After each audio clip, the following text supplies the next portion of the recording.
Your fiancé is going to scam you, ma'am. The words ripped from Corin Vale's throat, raw with desperation. Two security guards had his arms pinned behind his back, their tailored suits a stark contrast to his worn uniform.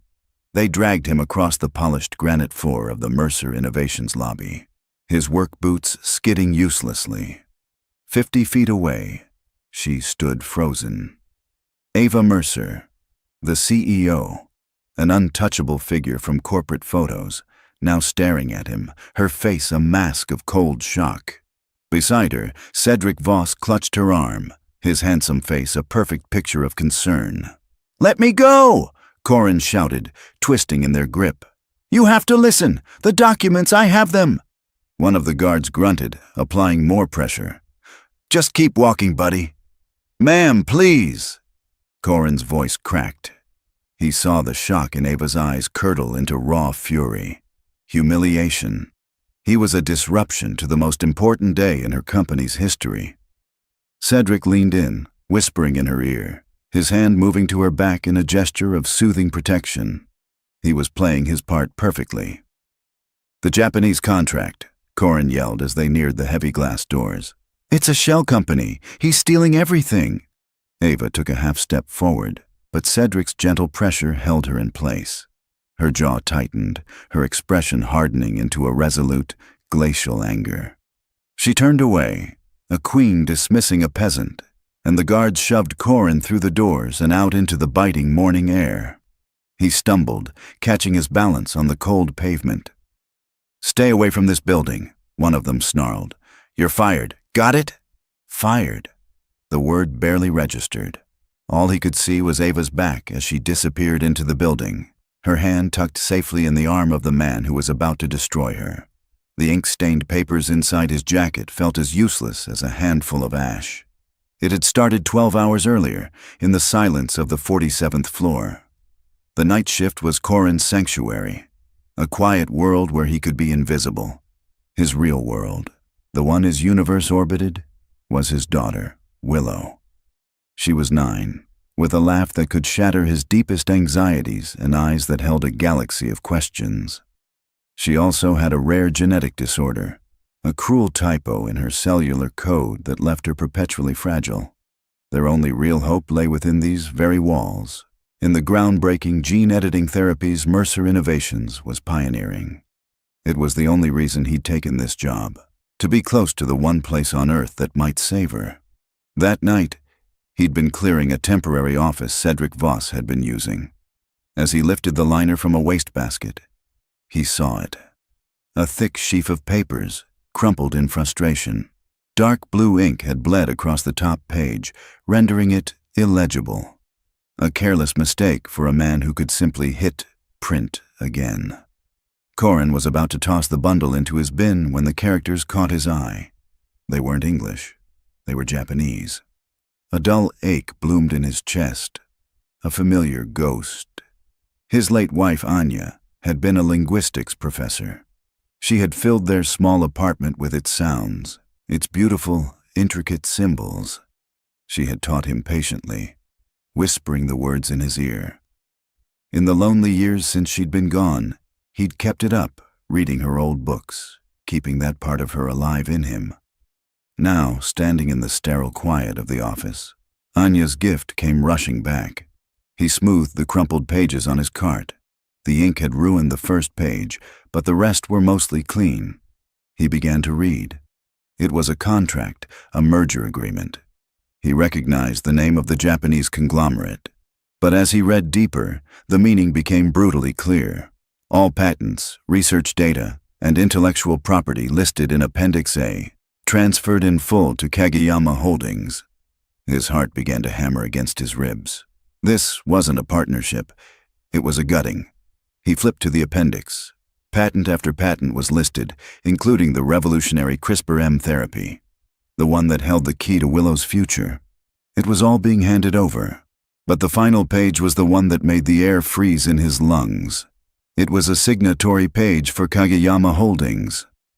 At the bottom, listed as the sole proprietor, was a name translated into katakana, Sedoriku Vosu, Cedric Voss. He sank onto the edge of the desk, the papers trembling in his hand. It was a ghost company, a shell. Cedric was using the merger to bleed Mercer Innovations dry, to steal its lifeblood and leave nothing but a husk. He was going to walk away with everything, including the only hope Corin had for his daughter. He had to tell her. Now, standing on the cold sidewalk, the memory felt like a dream. He had tried, he had shouted, and he had been dismissed. A wave of cold, terrifying dread washed over him. The signing was happening today. In a few hours, it would all be over. Corin reached into his jacket, his fingers closing around the crumpled papers.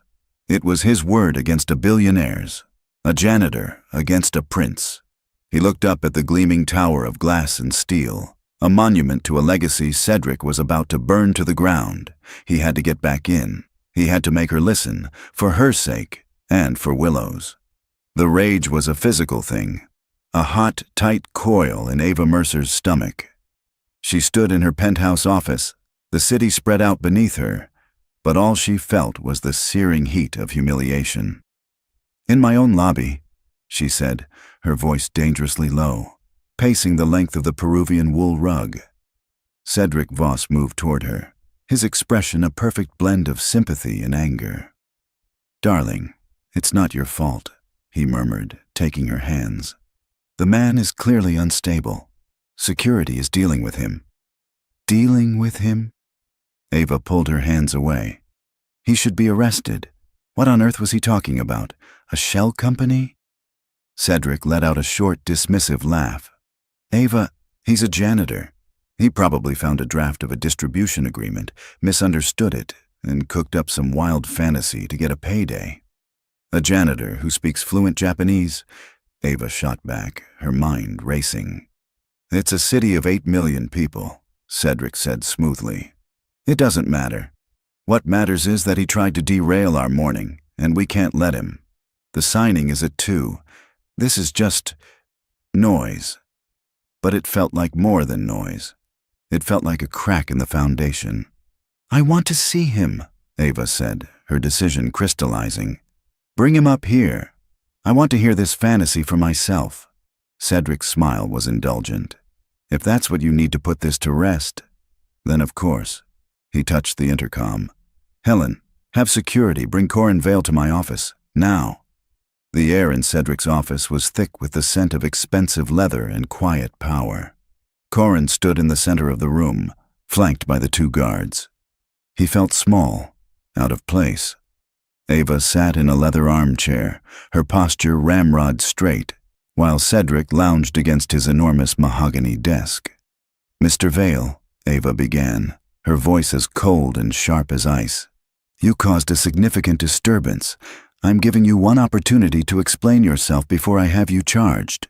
Corin's heart was pounding, but he met her gaze directly. "I'm not looking for a payout, Ms. Mercer. I'm trying to protect the company, and you." He reached inside his jacket and pulled out the crumpled, ink-stained papers, laying them on the coffee table. "This is the agreement your fiancé threw away.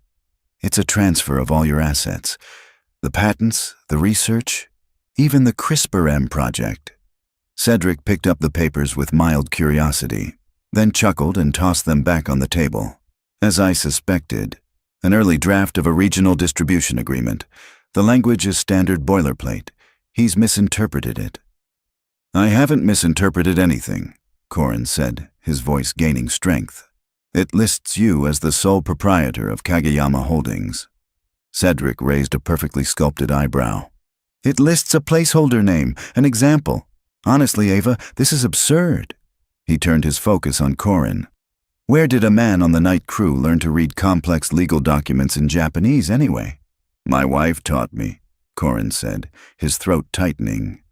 "She passed away. It was her language." A flicker of annoyance crossed Cedric's face before he smoothed it over with a mask of pity. "I see. I'm sorry for your loss. But grief can make people unreliable, prone to seeing conspiracies where there are none." He looked at Ava, his expression softening. "He's a grieving man looking for someone to blame. It's sad, really. This has nothing to do with my wife, Corin said, his voice rising. This has to do with him. Enough. Ava's voice cut through the tension. She stood up, her patience gone. I've heard enough.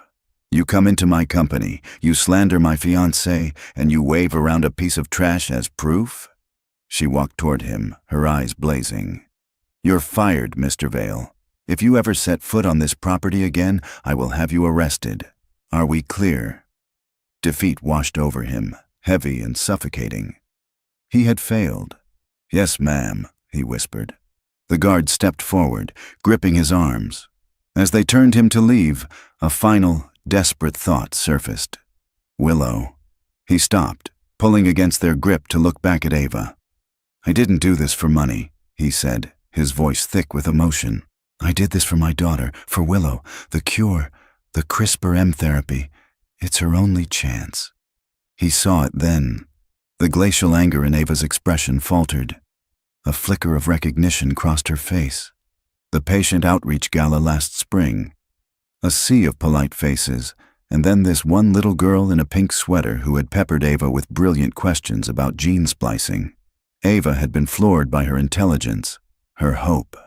She had knelt down and told Willow, "A mind like yours is going to change the world one day." The memory hung in the air between them. The image of a bright, hopeful little girl was now at war with the image of a deranged father. Cedric stepped forward, breaking the spell. "Don't you dare use your sick child to threaten us," he said, his voice laced with venom. But Corin wasn't looking at Cedric. He was looking at Ava. The guards pulled him toward the door, but he kept his eyes locked on hers, hoping the crack he'd seen in her certainty would widen. The door clicked shut, leaving him in the echoing silence. He had lost, but as the guards marched him away, he clung to that one fleeting moment of doubt in Ava Mercer's eyes. It wasn't much, but it was all he had left. Ava watched the elevator doors slide shut. The silence Corin Vale left behind was heavier than his shouts had been. Cedric moved toward her, his face a mask of concern. "Are you all right? I'm so sorry you had to go through that." "I'm fine," she said, shrugging off his touch. The gesture was sharper than she intended. She needed space. The lingering image of Corin's face, the raw desperation in his eyes as he spoke his daughter's name, was an unwelcome intrusion. "I just want this day to be over." "It will be," Cedric promised, his voice like velvet. "In a few hours, we'll be celebrating. This ugly little episode will be forgotten."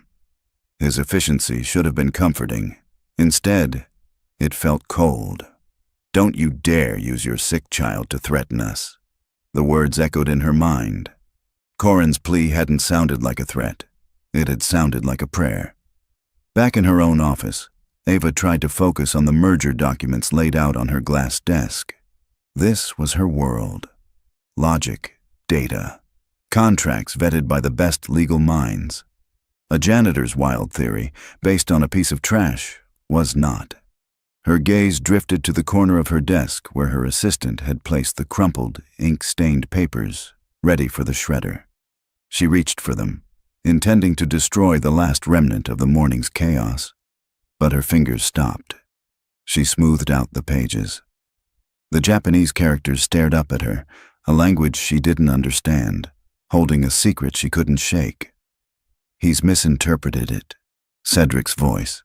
So calm, so certain. "It lists you as the sole proprietor." Corin's voice. So desperate.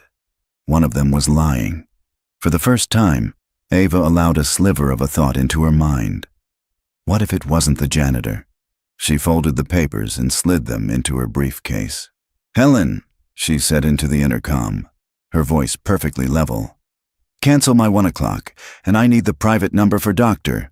Aris Thorne at the university." The reading room at the university's East Asian library was a cathedral of silence.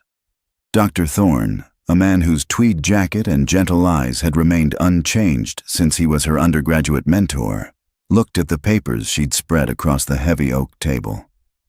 "This is quite a document, Ava," he said. "Where did you come across it?" "A competitor's file," she lied, the word tasting like acid. I need to understand what their strategy is. I need to know if it's a threat. Dr. Thorne slid on a pair of reading glasses and leaned closer. For 10 minutes, the only sound was the soft rustle of paper. Ava's heart beat a frantic rhythm. She hoped he would laugh, confirm Cedric's story. "It's just boilerplate, my dear." He didn't laugh. He took off his glasses, a deep line forming between his brows. He looked at her with a profound, academic sadness. "A threat," he said softly. "Ava, this isn't a strategy. It's a eulogy." A chill went down her spine. "What do you mean?" "The language is deliberately opaque, designed to look like a standard partnership agreement," he explained, his finger tracing a clause. "But this here, this is the heart of it. This clause doesn't protect your patents. It reassigns them. The wording is subtle, but the legal meaning is absolute. Upon signing, ownership is irrevocably transferred to the holding company." Ava felt the blood drain from her face. "Irrevocably. Total and final, no escape clause." He scanned the appendix. "My God, Ava, it's everything. Your entire research portfolio. The CRISPR-M project. Whoever signs this is handing over the keys to their kingdom." She couldn't breathe. The silent room was suddenly suffocating. "The holding company," she managed to whisper. "Kageyama Holdings. I've never heard of it, but the structure is classic. A shell corporation, a ghost." He turned to the last page, squinting at the katakana characters. "And the proprietor of this ghost company?" he asked, looking up at her over his glasses. "It's a non-Japanese name. Sedoriku Vosu." He pronounced it carefully. Cedric Voss.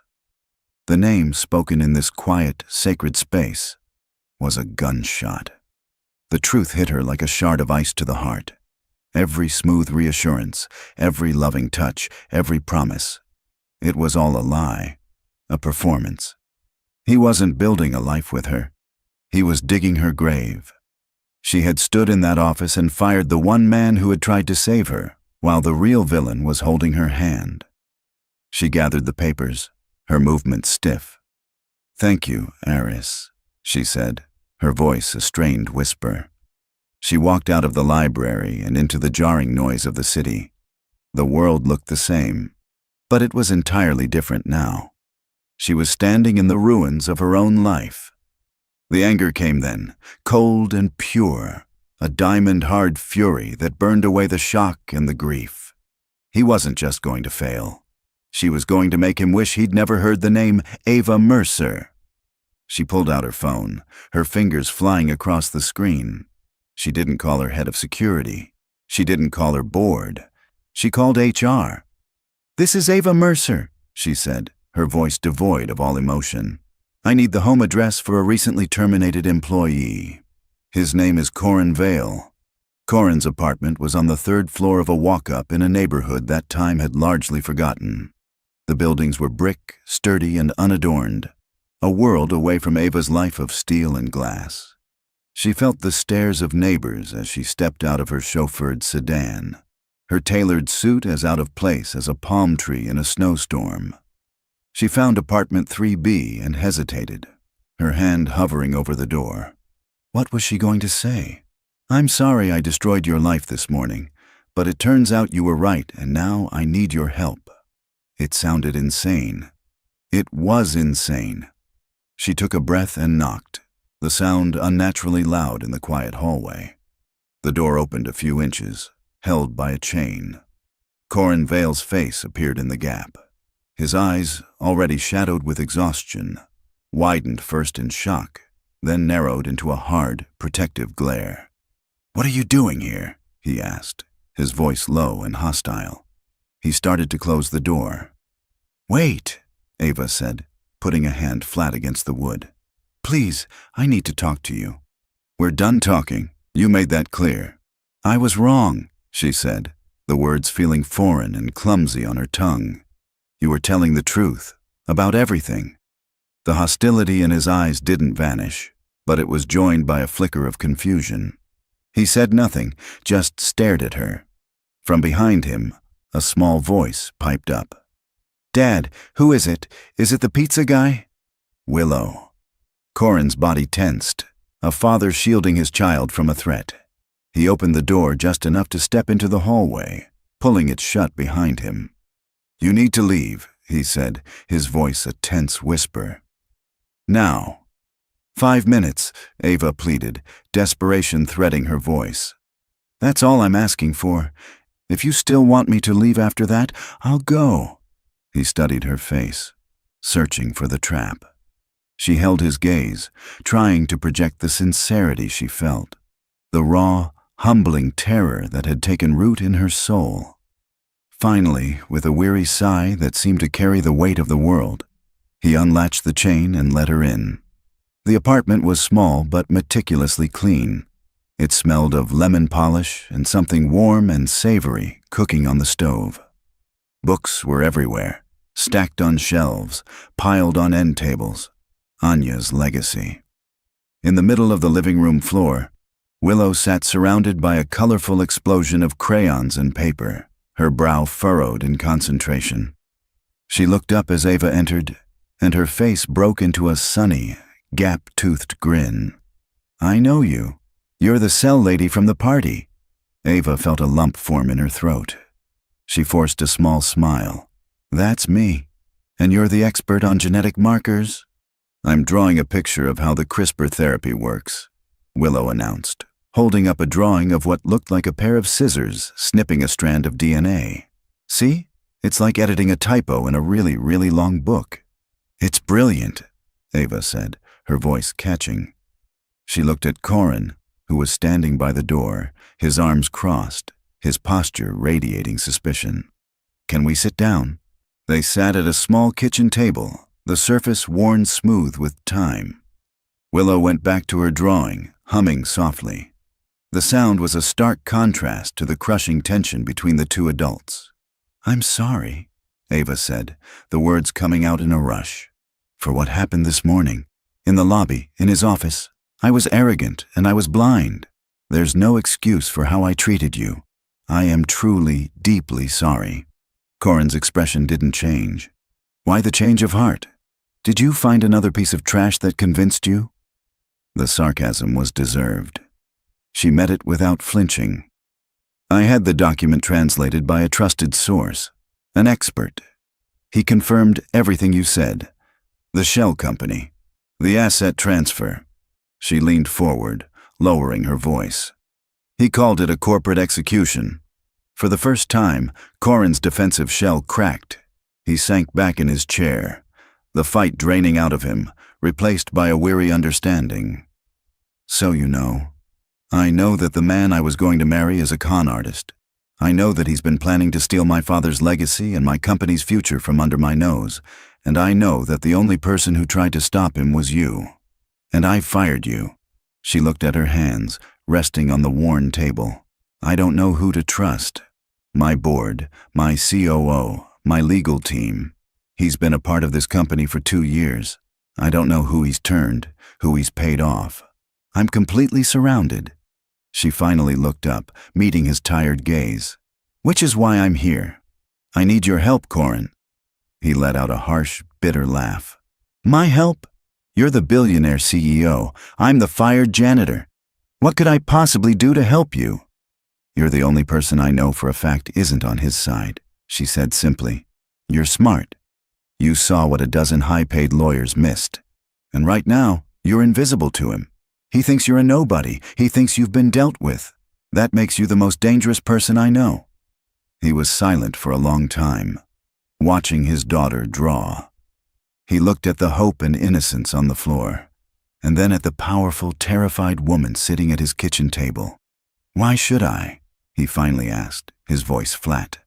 "Why should I risk anything for you or your company? You didn't listen to me. You humiliated me. You took away my job." The questions were fair. Every single one. "Don't do it for me," Ava said, her voice dropping to a near whisper. She glanced at Willow, at the drawing of the DNA scissors. "Do it for her. If Cedric signs that contract, Kageyama Holdings gets everything. They'll liquidate the patents to the highest bidder. The CRISPR-M project will be sold for parts or buried in a vault. The research, it will stop. All of it. That was it. The heart of the matter. It wasn't about a company anymore. It was about a cure. Corin closed his eyes. The choice wasn't a choice at all. He could walk away, nursing his wounded pride, and watch the last hope for his daughter vanish. Or he could partner with the woman who had wronged him to save them both. He opened his eyes and looked at Ava, and for the first time, he saw past the CEO. He saw a woman who was just as trapped as he was, just as desperate. "What do you need me to do?" he asked. Relief washed over Ava so powerfully it almost brought her to her knees. "First," she said, pulling the Japanese contract from her briefcase and spreading it out on the table between them, "we need a plan, and we need proof that no one can dismiss as a fantasy." Willow looked up from her drawing, holding it up for them to see. "I'm finished. See? I fixed the typo." On the page, the broken strand of DNA was now whole. Corin and Ava looked at the drawing, then at each other. At a small kitchen table in a forgotten corner of the city, an alliance was born. Forged in betrayal, sealed by desperation, and centered on the fierce, unwavering hope in a little girl's crayon drawing. The small kitchen table became their war room. The world outside, with its deadlines and board meetings, faded away, leaving only the two of them and the treacherous document that lay between them like a map to a battlefield. "The signing is scheduled for tomorrow at 2 p.m., Ava said, her voice low and tense. "The delegation from the real Kageyama Corporation, the legitimate one they're using as a front, arrives tonight. Cedric has arranged a dinner. He expects me to be there, smiling, playing the happy fiancé." "You can't go," Corin said immediately. "I have to," she countered, shaking her head. "If I deviate from the plan, if I show any sign of suspicion, he'll know something is wrong. He might accelerate his timeline, or worse, disappear and trigger the asset seizure remotely. Right now, his arrogance is our only advantage. He thinks I'm a fool and he thinks you're a nobody. We need to keep it that way." Corin conceded the point with a grim nod. "So we have less than 24 hours to find proof that's stronger than this." He tapped the papers. "This is damning, but a good lawyer could tie it up in court for years, claim it's a forgery, that I have a grudge." "We need to find the motive," Ava stated, her eyes sharp with focus. "A fraud, this elaborate, this personal. It isn't just about money. It's about hatred. He wants to destroy me. I need to know why." "His family," Corin said, the pieces clicking into place. "You said he sought you out. The connection has to be from the past, with your father." Ava replayed their first encounter in her mind. A charity auction. He had been charming, witty, and deeply interested in her work. At the time, she'd been flattered. Now, it felt like the opening move in a chess game she didn't even know she was playing. "Voss, the name means nothing to me. If there was a connection, it would have to be from the company's early days." "Are there records? Archives?" Corin asked. "Of course. We have a digital archive, but it's heavily monitored by IT. Cedric has allies there. I can't risk a search that would be flagged. The older records, from my father's era, are physical. They're stored in a sub-level archive. A vault, really." "Where is it?" "Sub-level 3. Climate-controlled, motion-sensitive lighting, keypad access only. You need a senior executive's key card to even get to that corridor." Corin's brow furrowed in thought. He knew the building's bones better than anyone. He knew the forgotten service corridors, the humming maintenance shafts. "The keypad is on the outside of the vault door, right?" he asked. "Yes, and you need a senior executive's key card to even get to that corridor." "But the vault itself," Corin pressed, leaning forward. "It has to have ventilation, power conduits. Those systems don't run through the main hallways. They run through the service crawlways that connect the sub-levels." He looked at her, a spark of an idea in his eyes. "I can get into that crawlway. It bypasses the keycard corridor entirely. It might have an access panel that leads into the vault's ceiling space." Ava stared at him. The man she had dismissed as a simple cleaner was casually mapping out a way to infiltrate the most secure part of her building. "You'd be trespassing," she said, stating the obvious. "I've already been fired," he countered with a wry, humorless smile. "What are they going to do? Fire me again?" He grew serious. "I can get in there tonight, while you're at dinner, playing your part. No one will be on that level. It's a ghost town after 6. The plan was audacious, dangerous. It was also their only shot. "Dad?" Willow's voice cut through their intense planning. She padded over to the table, holding up another drawing. "I'm doing my homework. It's a family tree." She pointed to a box at the very top of the page. "That's Grandpa Mercer, the one the building is named after." Ava looked at the childish drawing of a man with a shock of white hair and a kind smile. Her father, the brilliant, beloved founder, the man whose legacy she was fighting to protect. And for the first time, a disturbing question surfaced. What if the legacy she was protecting had a shadow? What if Cedric's hatred wasn't born from madness, but from a genuine wound? "Willow, that's a wonderful drawing," she said, her voice a little tight. She looked at Corin, her decision made. "All right, tonight. While I'm with Cedric, you'll go for the archives. Look for anything related to the name Voss. Employment records, research notes, termination agreements, anything." "What am I looking for exactly?" Corin asked. "You're looking for the reason a man would spend 2 years of his life pretending to love a woman just so he could burn her world to the ground," Ava said, her voice hard as steel. She stood up to leave, the reluctant general sending her sole soldier into enemy territory. At the door, she paused. "Corin," she said, her voice softer. "Be careful." "You too," he replied, his gaze steady.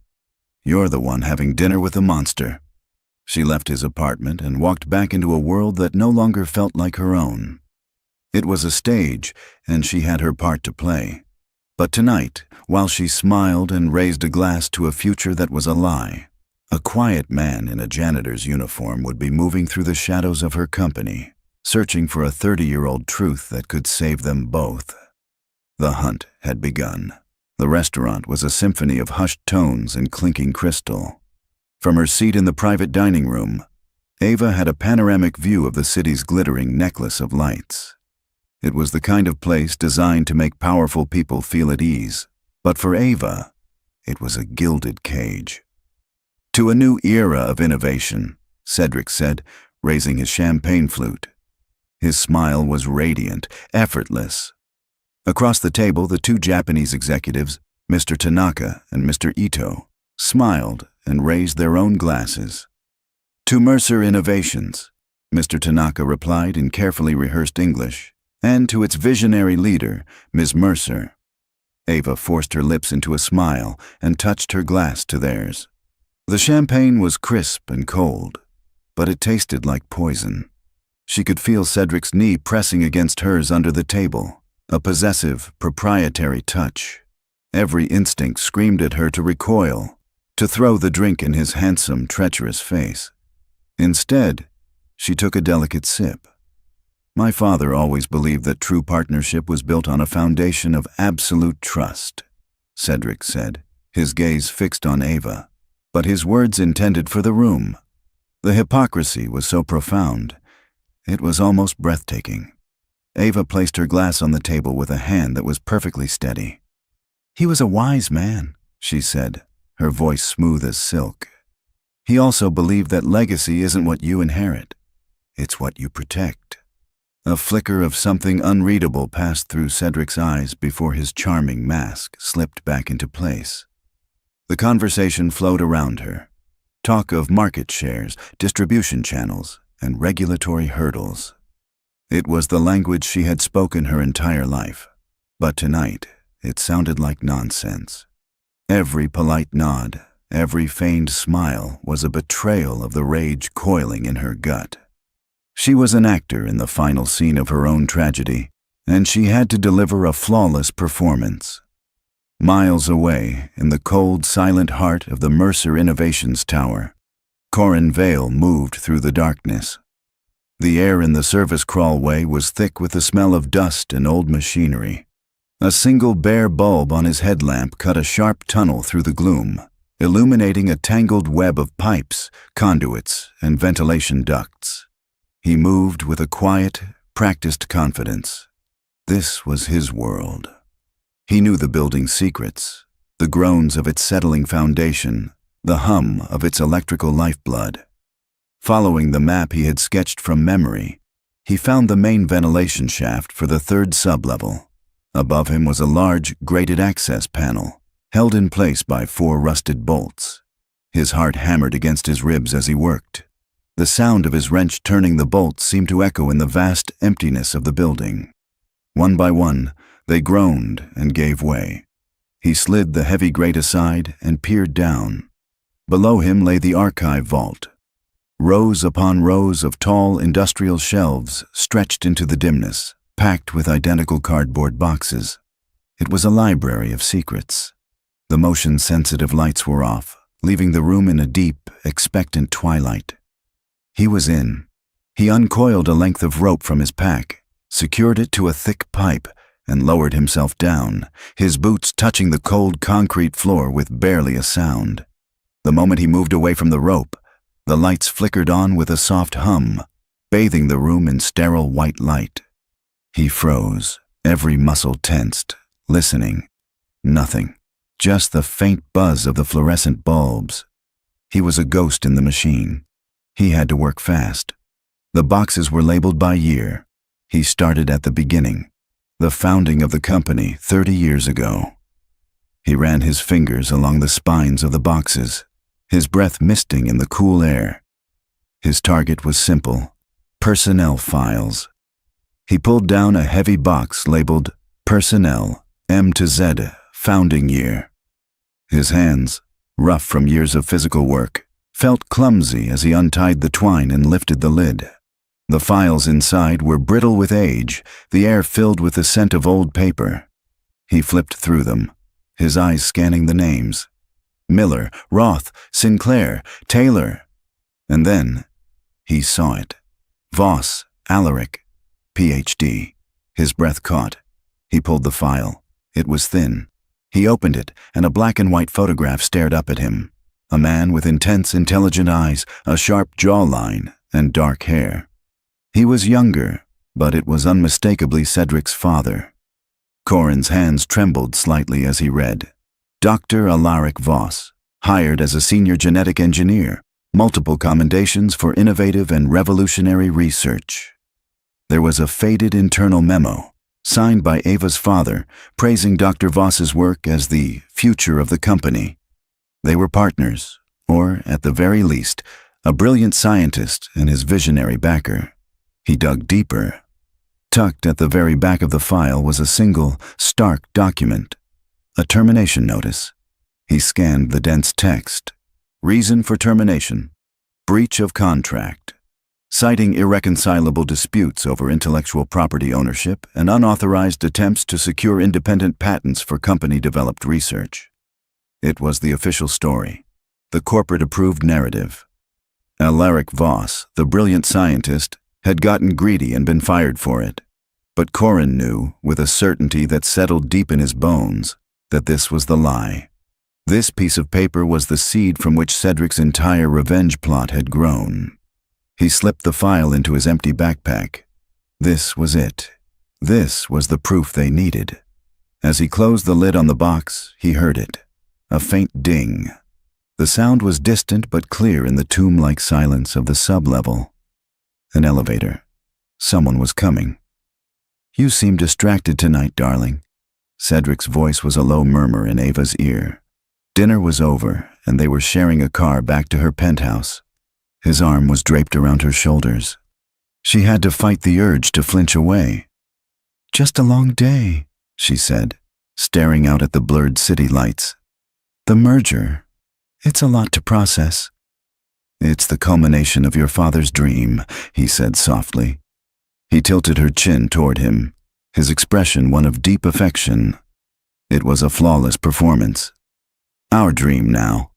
He leaned in to kiss her. It was a slow, deliberate claiming. Her mind screamed, but she forced herself to remain still, to accept it. The touch of his lips felt like ice, a cold, empty promise. When he pulled back, his eyes were searching hers. "Everything is all right, isn't it?" "Of course," she said, the lie tasting like ash. "Everything is perfect." He smiled, satisfied. "I knew it was. After all, you look like you've seen a ghost." The elevator ding echoed like a death knell in the sterile silence. Corin's blood ran cold. He scrambled, his movements frantic but silent, stuffing the file into his backpack.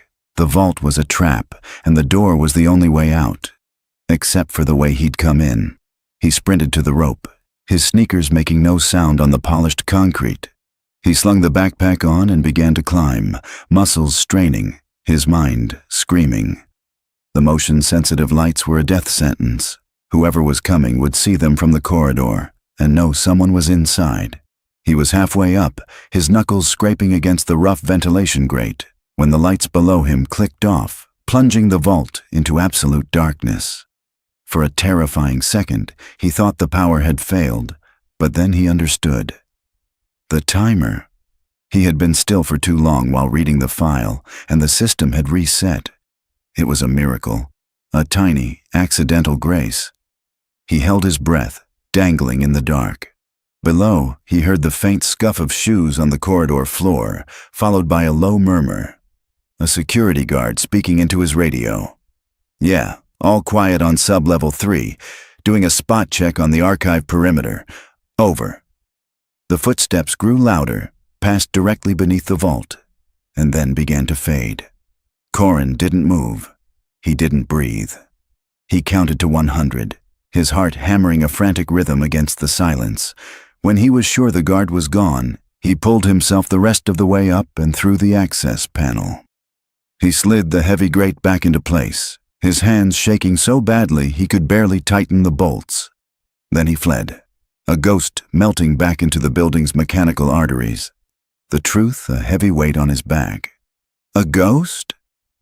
Ava's laugh was a perfect imitation of carefree amusement.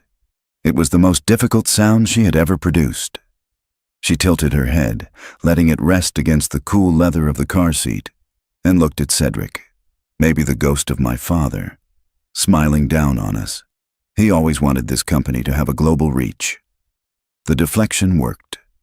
Cedric's searching gaze softened, replaced by an indulgent smile. He bought the performance. "You're right. He would be incredibly proud of you tonight, Ava. Of us." He squeezed her hand, and she fought the bile that rose in her throat. When the car pulled up to her penthouse, he moved to get out with her. "I'll come up," he said. "We can have a nightcap and celebrate properly." Panic flared in her chest, cold and sharp. She couldn't let him in. Not tonight. She needed to be alone. She needed to talk to Corin. She pressed her fingers to her temple, feigning a sudden pain.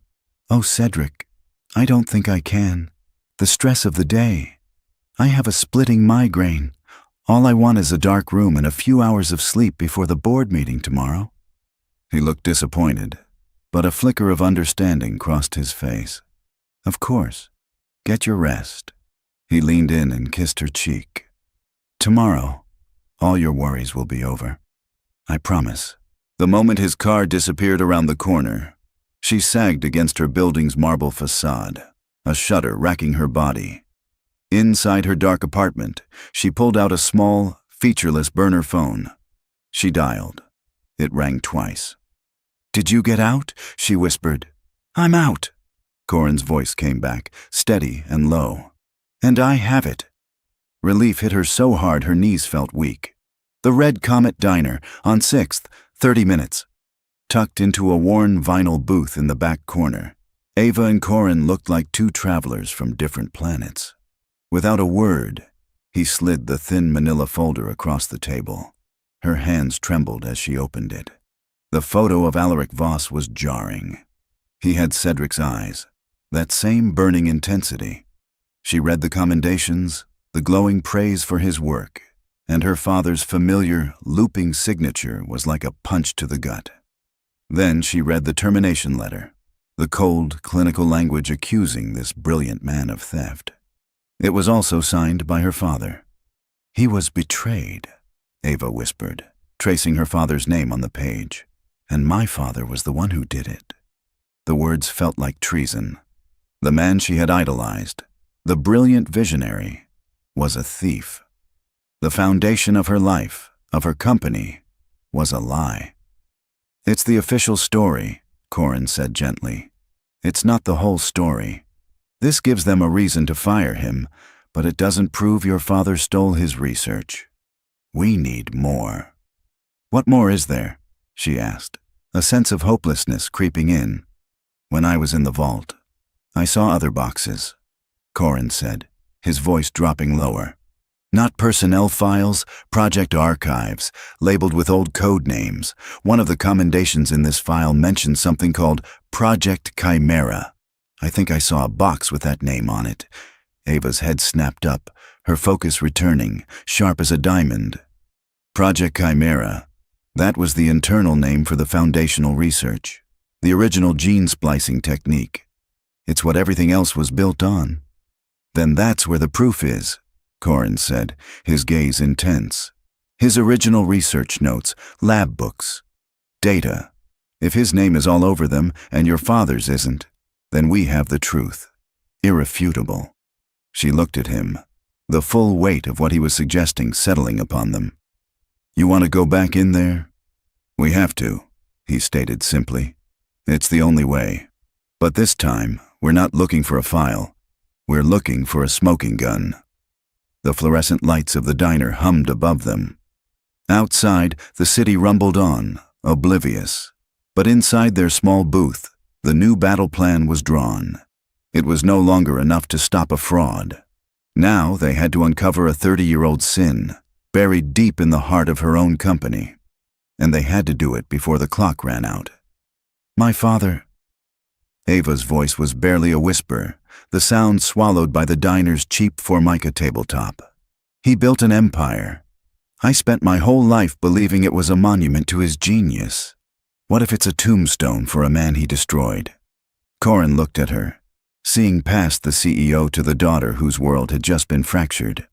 "Right now, it doesn't matter what he was," he said, his voice firm but not unkind. "It only matters what you're going to do.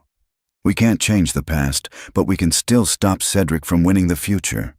His words cut through her grief, a lifeline of pure, simple fact. She nodded, her resolve hardening again. "You're right. Morning comes later. Tonight, we fight." She pushed the empty coffee cups aside. "Going back in is riskier. After this morning's incident, security will be on higher alert. Cedric might have even told them to watch out for you specifically." "They'll be watching the main entrances," Corin countered. "Not the steam tunnels in the sub-basement. I can get in the same way. The problem isn't staying in without getting caught. We can't count on luck twice." "Then we make our own luck," Ava said, her strategic mind clicking into gear. She was back in her element, not as a victim, but as a commander. She sketched on a napkin. "I can't go in with you. My presence in the building would trigger a dozen alarms, but I can be your eyes and ears." She looked up at him. "As CEO, I have a remote access token to the building's security and network mainframe. It's for emergencies. I think this qualifies." Her lips curved into a wry smile. "I can monitor the security cameras, access the patrol logs. I can guide you, but if I'm caught, you'd be admitting to corporate espionage," Corin finished. "You'd be handing Cedric the gun to shoot you with." "It's a risk I have to take," she said. "We also need a diversion. At 3 a.m., I'll trigger a silent alarm for a server coolant leak on the 50th floor. It's a high priority but low threat alert. It'll force the overnight security chief to go up there and manually reset the system. It should give you a clean 20-minute window." 20 minutes, Corin breathed. It'll have to be enough. Their plan, hatched on a greasy diner napkin, was terrifying. It was also perfect. 2 hours later, Ava was in a sterile, anonymous hotel room 5 blocks from her penthouse. On the desk, a burner laptop displayed a grid of security camera feeds from Mercer Innovations. She wore a small, discreet earpiece, a twin to the one she'd given Corin. "I'm in." Corin's voice crackled softly in her ear. On camera feed 12B, she saw a shadow detach itself from the loading bay and slip through a maintenance hatch. Her heart was in her throat. "I see you," she whispered into the tiny microphone on her collar. "Corridor is clear. Head for the south stairwell. You have 2 minutes until the next patrol sweep." She was a puppeteer, guiding him through the building's sleeping veins, her voice a calm, steady presence. When he reached the archive vault corridor, she took a deep breath. "Okay, Corin, this is the big one. I'm going to disable the keypad access log for 60 seconds. The moment the light on the pad turns green, you go." Her fingers flew across the keyboard, entering a string of code that felt like sacrilege. "The log is down. Go now." On the screen, she saw the vault's heavy steel door slide open and Corin slip inside. She immediately reactivated the log. No record, no trace. He was in. "Okay," she said, her eyes glued to the internal schematics. "The box should be in aisle 14, Section B, Project Chimera. You have to be fast, Corin. My diversion is at 3 a.m. sharp." The minutes stretched into an eternity. Inside the vault, Corin moved with silent urgency, his headlamp cutting through the dim light. He found aisle 14, then Section B. And there it was, a single heavy-duty archive box, the words Project Chimera, AVOS scrawled on the side in faded black marker. He lifted it down and pried open the lid. It wasn't just files, it was the source. Thick lab journals filled with meticulous handwritten notes, reels of microfiche containing raw data. The handwriting on every page was the same. The signature at the bottom of every test result was the same. Dr. Alaric Voss. "Ava," he breathed into his mic, his voice filled with awe. "I found it. It's all here. It's all his." A wave of triumphant, gut-wrenching validation washed over Ava. "Get it," she urged. "Get what you can and get out." Corin was about to start loading the journals into his backpack when a new alert flashed on Ava's screen. It was red, it was aggressive, and it made her blood run cold. Admin override. S. Voss. "Cedric," she choked out. "Emergency security protocol initiated. Sublevels 1 through 4. Perimeter locked down." "Corin!" she screamed into the mic, all composure gone, replaced by raw panic. "Get out! Get out of there right now! He's on the network! He's locking down the sublevels!" In the vault, a klaxon began to blare, its piercing sound shattering the silence. Red lights flashed. Corin grabbed a handful of the journals and sprinted for the door. He was 10 feet away when he saw it. The thick steel door, which had stood open just a moment before, began to slide shut with a heavy, inexorable groan. "Ava!" he yelled, running faster. "I can't stop it!" she cried, her voice cracking in his ear. "It's a hard lock! I'm locked out!" He dove, reaching his hand out for the closing gap. He was too late. With a final, deafening boom that echoed through the vault, the door slammed shut, sealing him inside. The klaxon cut out, plunging the room into an eerie, flashing red silence. He was trapped. The boom of the steel door echoed in Corin's bones. He slammed his shoulder against it, a useless, hopeless gesture. It didn't budge. It was like hitting a mountain.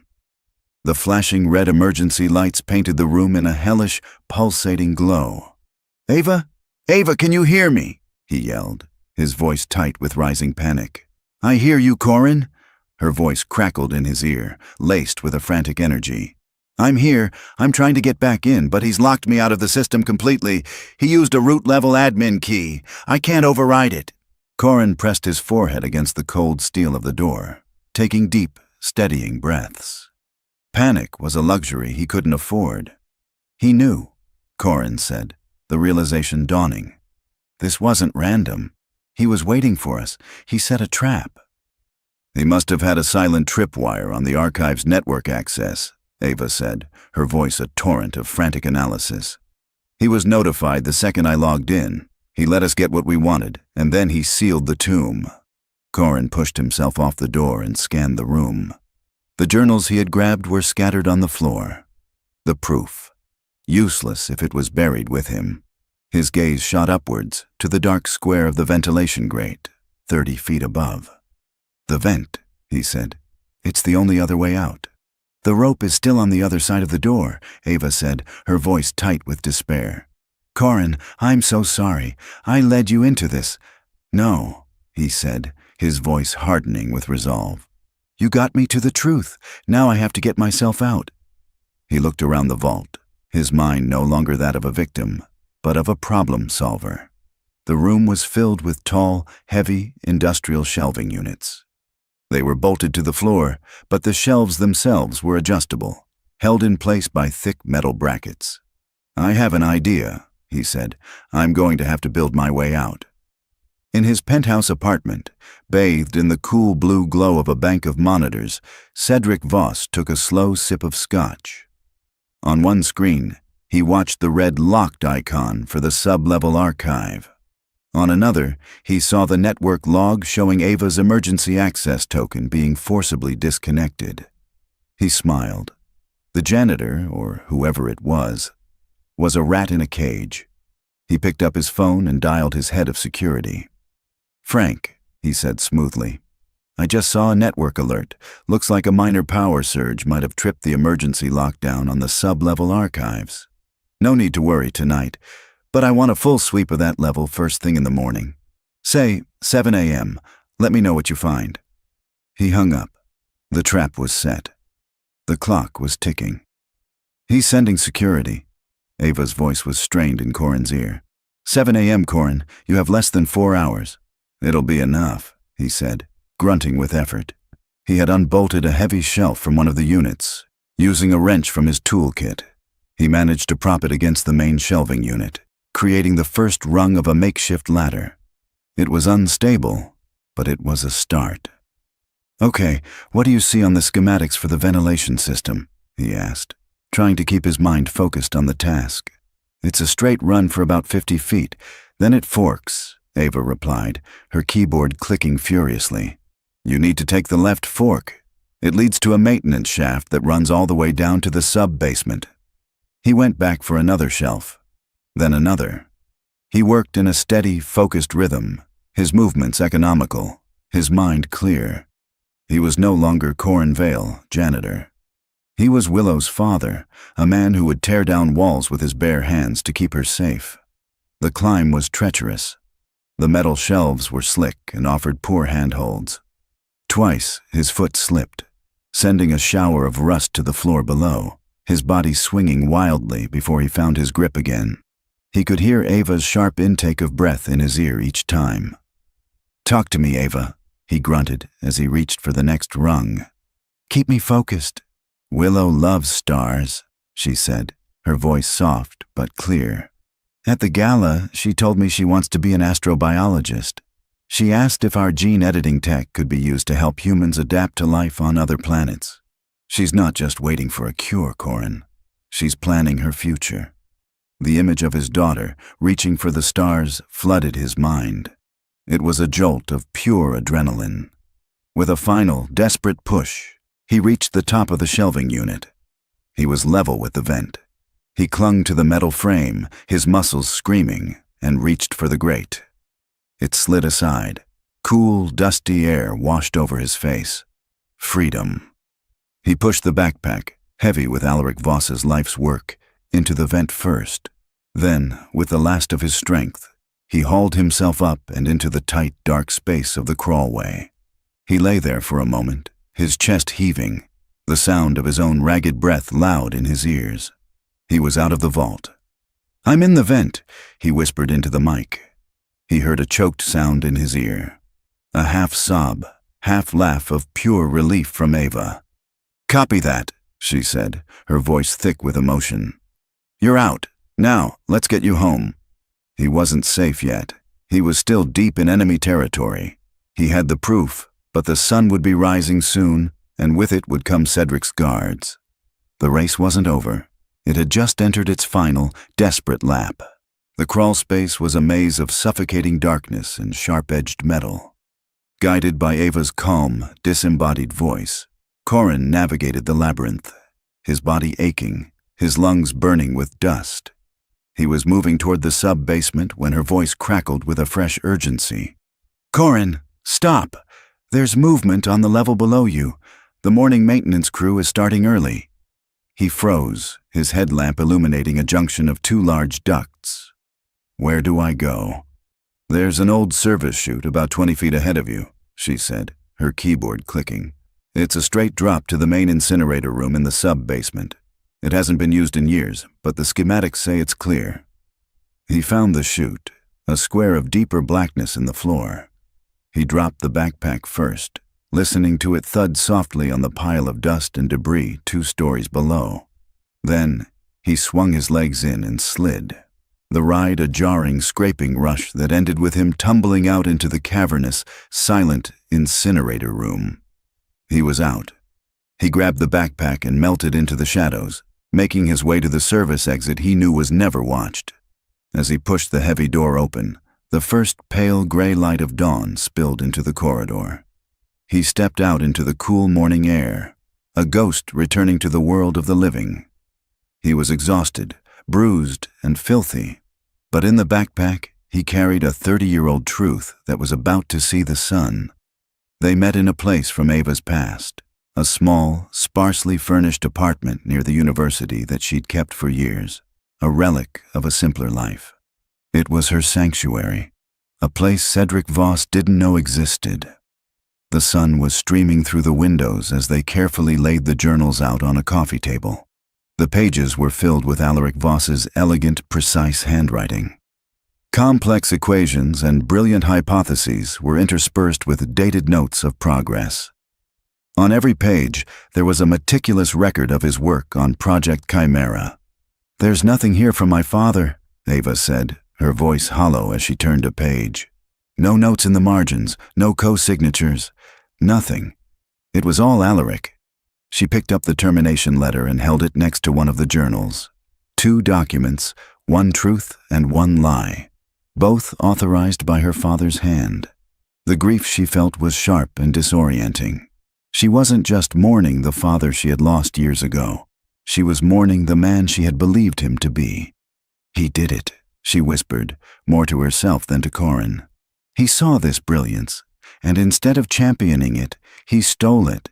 He erased Alaric Voss from history and built our family's fortune on his back." Cedric's anger. "It doesn't come from nowhere. He's the son of a wronged man. He's also the man who trapped you in a vault and is actively trying to ruin you," Corin reminded her gently. "His father's ghost doesn't excuse his actions." "No," Ava agreed, a new, harder light entering her eyes. "It doesn't." She looked at the journals, then at Corin. "We have enough. We can go to the board, to the authorities. We can stop the signing and have Cedric arrested for fraud." "So that's the plan?" Corin asked. Ava was silent for a moment. If she did that, she would save the company, but the original sin would remain buried. Her father's legacy would be preserved, but it would be a lie. She would be just as guilty of hiding the truth as he was of stealing it. "No," she said, her voice ringing with a newfound clarity. "That's not the plan. That's not enough." She stood up and began to pace, her energy electric. "Stopping Cedric isn't the same as making things right. I'm not going to hide my father's sin. I'm going to confess it, publicly." Corin looked at her, seeing the tectonic shift in her resolve. "The signing ceremony is at 2 p.m., she continued. "The board will be there. The press will be there. It's Cedric's stage. He's expecting a coronation. I'm going to turn it into a trial." She stopped and faced Corin. "We let it all proceed. I'll walk in there, I'll sit down, and I will let him believe he has won right up until the moment I'm supposed to sign. And then I tell the truth," she said. "All of it. I'll show them these journals. I will expose Cedric's fraud, but I will also expose my father's theft. I will announce that Mercer Innovations is posthumously reinstating Dr. Alaric Voss. We will be reassigning the founding patents to his name and paying his estate for 30 years of back royalties, with interest." It was a breathtaking move. It would cost the company billions and rewrite its history in a single, shocking moment. Cedric will be ruined, Corin said. Yes, Ava said, but his father's name will be honored. That's the justice that matters here. She looked at Corin, her expression a mixture of grief and steely determination. When I confront him, I'm going to tell him the one thing I now know to be true. She took a deep breath. No matter what, children should not have to pay for the sins of their fathers. Not him, and not me. The final plan was set. It was no longer about defense. It was about redemption. Corin nodded, a look of profound respect in his eyes. What's my role? Your role was the most important one, Ava said, placing a hand on the stack of journals. You were the one who listened. You brought the truth to light. Now, you need to go home, get some rest, and be with your daughter. Let me handle the rest. She would make copies, secure the originals. Her fight was in the boardroom. His was already won. As the sun climbed higher in the sky, they parted ways. Corin, to the warmth and safety of his small apartment and the daughter who was his entire world. And Ava, back to the cold, lonely penthouse, to prepare for the speech that would either save her company's soul or shatter it into a million pieces. The clock was ticking down to 2 p.m. The Mercer Innovations boardroom felt like a theater set for a royal execution. The long mahogany table gleamed under the recessed lighting, reflecting the faces of the board members, the press, and the impassive Japanese delegation. At the head of the table, 2 leather-bound document portfolios sat waiting. One contained a lie, the other, the truth. Ava entered the room with Cedric at her side. He was radiant, a conquering hero on the day of his victory. He squeezed her hand, whispering, "Our future starts now." She smiled back at him, a placid, serene expression she had practiced in the mirror for hours. It was the most convincing performance of her life. They took their seats. The preliminary speeches were a blur of corporate platitudes. The chairman of the board spoke of synergy. Mr. Tanaka spoke of partnership. Then Cedric stood up. He was magnificent. He spoke of legacy, of honoring the past while boldly striding into the future. He paid tribute to Ava's father, a man he called a titan of the industry. Then he turned his gaze on Ava, his eyes full of a love so perfectly feigned it made her skin crawl. "But my greatest tribute," he said, his voice dropping to an intimate hush that captivated the room, "is to my partner, my inspiration, Ava Mercer, a woman whose trust has been my greatest asset and whose leadership will guide this new global entity to unimaginable heights. Thank you, my love." The room broke into applause. Ava inclined her head, accepting the praise of the man who had plotted her ruin. The performance was nearly over. The final contract was slid in front of her. The portfolio was opened. The signature line was marked with a small yellow tab. A sleek, expensive-looking pen was placed beside it. The room fell silent. All that was left was the stroke of a pen. Cedric leaned over, his breath warm on her ear. "Sign it," he whispered, "and all your worries will be over." Ava looked at the pen. She looked at the signature line. Then, slowly, she looked up at Cedric, and for the first time that day, she let him see the truth in her eyes. Not love, not trust, just a cold, clear, unforgiving light. She pushed the pen away. "Before I sign," she said, her voice calm and clear, ringing through the silent room, "there is another name that must be brought into this record, a founding father of this company who has gone unmentioned today. His name was Dr. Alaric Voss." Cedric froze. The charming smile on his face faltered, a hairline crack in a perfect facade. The board members exchanged confused glances. Ava didn't wait for a response. She opened the second portfolio that had been placed in front of her. "For 30 years, this company has operated under the belief that my father, Robert Mercer, was the sole creator of our foundational technology." She signaled to her assistant, who stood waiting. The large screen behind the table, which had displayed the company logo, flickered to life. An image appeared, the black and white photo of a young, intense Alaric Voss. "This was a lie," Ava stated, her voice resonating with absolute authority. "The real genius behind Project Chimera, the man whose research this entire company was built upon, was Dr. Voss. My father stole his work, erased his name, and fired him under false pretenses." Gasps rippled through the room. Cedric's face had gone pale, his eyes wide with disbelief. The screen changed, displaying a page from Alaric's journal, his elegant handwriting clear for all to see. Then, the termination letter, signed by Robert Mercer. "Today, that lie ends," Ava announced. "As my first act, I am publicly and officially reinstating Dr. Alaric Voss. The core patents will be legally reassigned to his name. Furthermore, Mercer Innovations will pay his estate 30 years of back royalties, with interest. His name and his portrait will be given a place of honor in the lobby of this building, so that no one ever forgets the true source of our success." She finally turned her full attention to the man beside her, who was now staring at her with a mixture of fury and shock. "You knew this, didn't you, Cedric?" she said, her voice dropping, yet still carrying to every corner of the room. "You knew your father was wrong, and all this?" She gestured to the fraudulent contract. "This elaborate, cruel deception was your answer. A son's twisted attempt at vengeance." The screen behind her changed again, displaying the key clauses from the Japanese contract, the name Cedric Voss listed as sole proprietor of the shell company. The scam was laid bare for the entire world to see. "You had a righteous grievance," Ava said, her eyes locking onto his. "You had a truth on your side that could have moved mountains, but you didn't seek justice, you sought destruction." She stood up, her full height radiating a power that had nothing to do with her title, and everything to do with her integrity. "No matter what," she said, her voice thick with a sorrowful, hard-won wisdom, "children should not have to pay for the sins of their fathers, not you and not me. But we are all responsible for our own choices.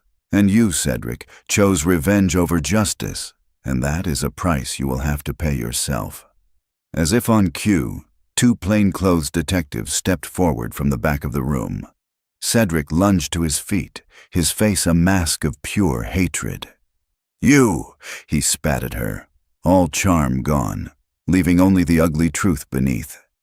He didn't get to say another word.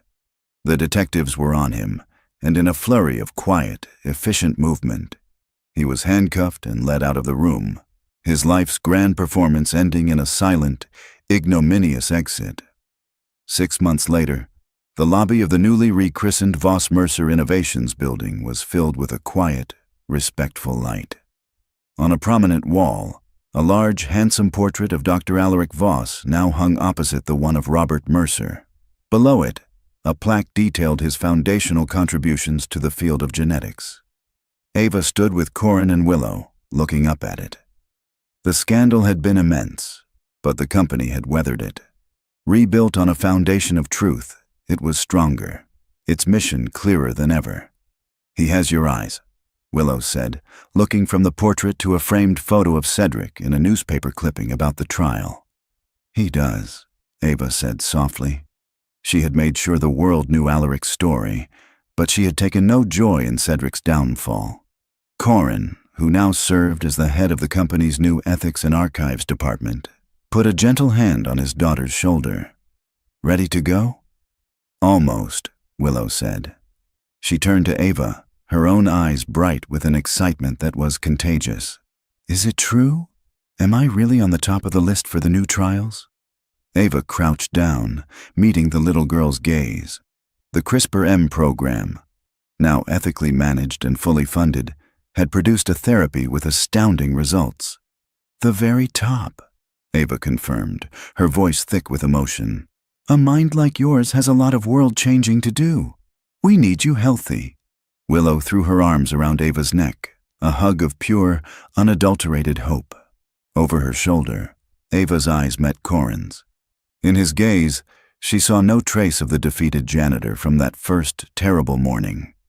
She saw a partner, a friend, a man whose quiet courage had shown her the difference between power and strength. They had faced the ghosts of their fathers. They had fought for a future that was honest and real. Together, standing in the lobby of a legacy they had reshaped, they were no longer a CEO, a janitor, and a patient. They were a family, forged in fire, ready for the quiet, brilliant dawn that was to come.